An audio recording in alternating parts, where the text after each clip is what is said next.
Hello, everyone. Mr. Price here with the explanation for your writing lesson for the day.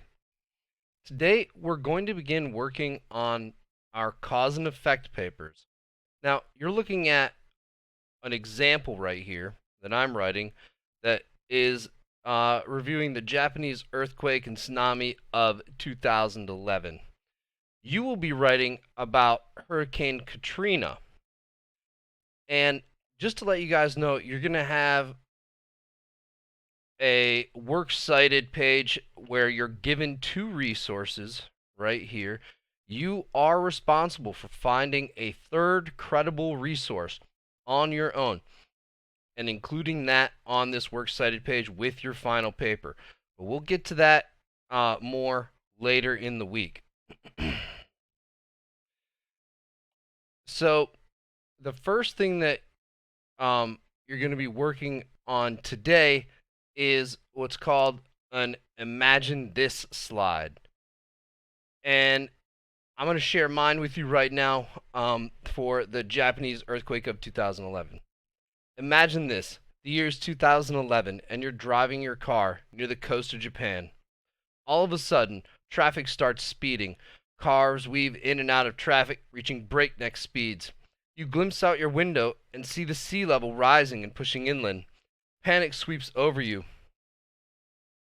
You now press your gas pedal to the floor and join the race down the expressway.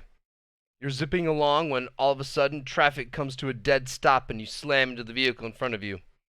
Car horns blaring and people shouting. You sit up and catch a glimpse of your rearview mirror. A wall of water is rushing towards you. You feel it wash over your vehicle as it begins tumbling down the road along with the rushing wall of water, feeling like you're caught tumbling in a washing machine. Everything fades to black.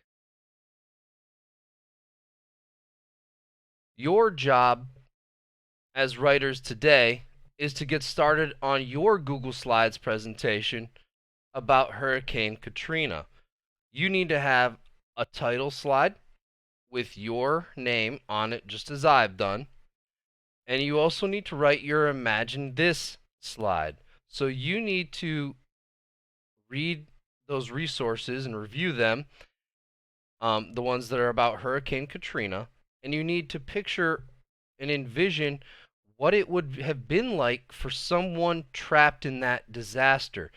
And you're using all of your senses to paint that scene. You want to talk about the things that you're seeing and hearing and maybe smelling and touching, things like that. I have another thing that I want to share with you guys, and this is just an outline of how we're going to approach this project throughout the week.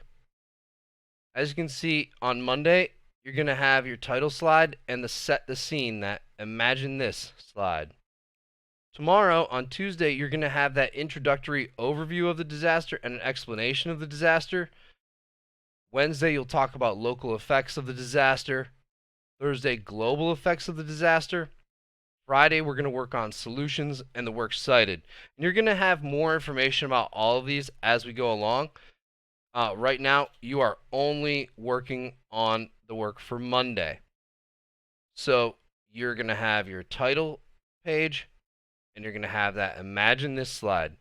One thing that's really important, though, is to make sure that you are making a copy of your work before you submit it for the day, because we're going to be building on these slides presentations.